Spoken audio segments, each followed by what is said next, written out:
इतना जयराम विप्लव, जयराम विप्लव, क्या कर रहे आज तो प्रधानमंत्री भी पटना के, आज बिहार की धरती पर होंगे, पटना में उनका रोड शो भी होने वाला है।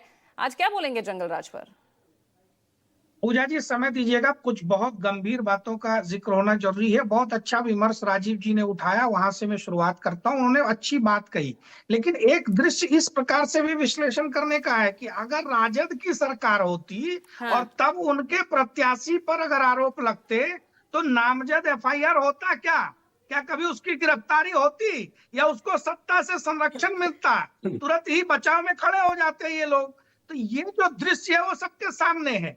आज कानून का राज है, इसी को कहते हैं कानून का राज। अगर कहीं कोई घटना हो रही है तो मान वो लीजिए मेरा ना, व्यक्ति है, कानून का तेरा राज तो व्यक्ति है ही, लेकिन पूजा जी जंगल सुन राज लीजिए, भी सुन तो है ना। लीजिए, बात पूरी जंगल होने राज पर दीजिए। आज कैसे घेरेंगे? बीच में से टोका टोकी करने से बात नहीं पूरी होती है पूजा जी, मेरी बात पूरी होने दीजिए। मैं लगातार आपके प्रश्न सुनकर समझ रहा हूं।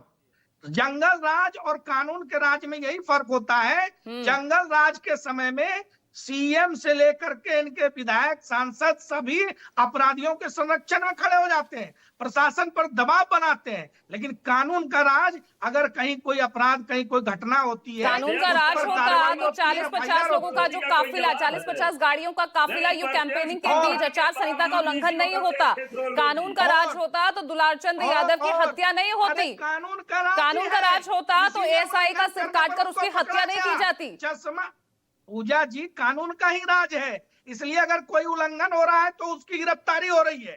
और दूसरी चीज, तेजस्वी यादव डफली बजा रहे हैं कि उन्हीं के हाथ में सब पावर है, वो जब दबाव डालते हैं तो चुनाव आयोग भी काम करता है। और दूसरी तरफ यही तेजस्वी यादव और राहुल गांधी रोते हैं कि चुनाव आयोग जो है बीजेपी के इशारे पर काम करता है।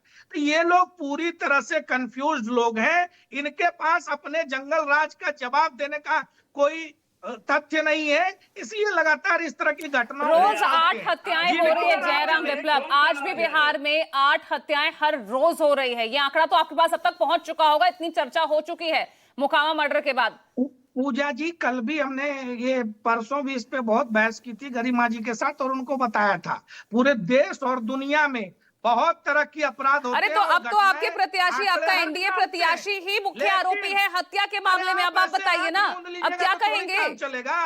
आंख कान खोल करके कानून व्यवस्था का सम्मान यही होता है, कानून का यही होता है कि कार्रवाई होती है। जिनके राज्य में एक एक करके प्लीज, ऐसे नहीं, बीच में नहीं। चित्ररंजन गगन, मनीष कुमार प्लीज, नहीं बीच में नहीं। 15 वर्षों में 115 नरसंहार हुए। खुद राबड़ी देवी ने कहा कि मुझे डर लग रहा है घटनास्थल पर जाने में। जिसके राज्य में मुख्यमंत्री घटनास्थल पर जाने से डरती हो, वो कानून व्यवस्था पर वही तो मैं कह रही हूँ ना भाई, तेरा जंगल राज मेरा जंगल राज, बस यही राजनीति चलती है ना। हालात बहुत ज्यादा नहीं बदले हैं, बहुत ज्यादा हालात यहाँ पर बदलते नहीं दिख रहे हैं जयराम विप्लव। आंकड़ों के जरिए अगर आप देखेंगे, अगर हर रोज 8 मर्डर हो रहे हैं, 24 हत्याओं की कोशिश यहाँ पर हर रोज की जा रही है, 131 चोरियों को अंजाम यहाँ रोज दिया जा रहा है, 6 डकैती की वारदातें हर रोज हो रही है। बाहर निकल सकते हैं। आज क्या नहीं हो रहा है भाई? जहां महिलाएं शाम के 5 बजे घरों से नहीं निकलती थी, उसी बिहार में आज महिलाएं हर रोज एक महिला पर हमला यहाँ हो रहा है बिहार में। 24,000 महिलाओं की बात करते हैं। खुद तेजस्वी यादव ठुमका लगा रहे थे पटना में, महिलाओं की बात कर रहे हैं ना।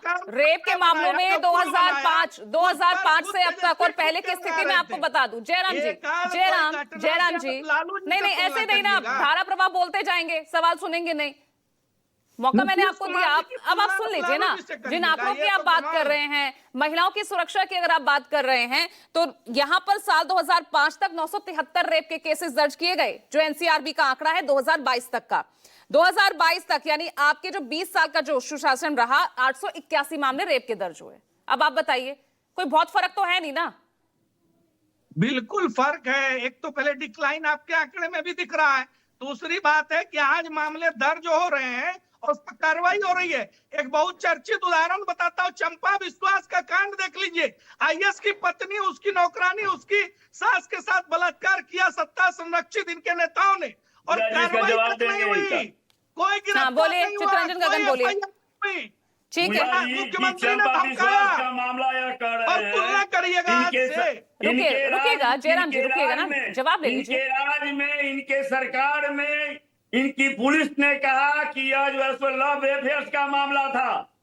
राजद शासन में नहीं, राजद शासन काल में तत्काल गिरफ्तारी हुई, मामला एफआईआर दर्ज हुआ और उसके 6 घंटा के अंदर गिरफ्तारी हुई। और इनका राज में इनकी पुलिस ने कहा कोर्ट में और कि लव यह अफेयर लव ऐसा अफेयर्स था का कि राजद मामला के है नेता को घर की और नौकरानी से उसको उनकी सास से और बहू बाइज्जत से बरी कर एक दिया साथ गया। देखिए, अगर आप एक एक करके बोलेंगे ना तो दोनों की बात समझ में आएगी।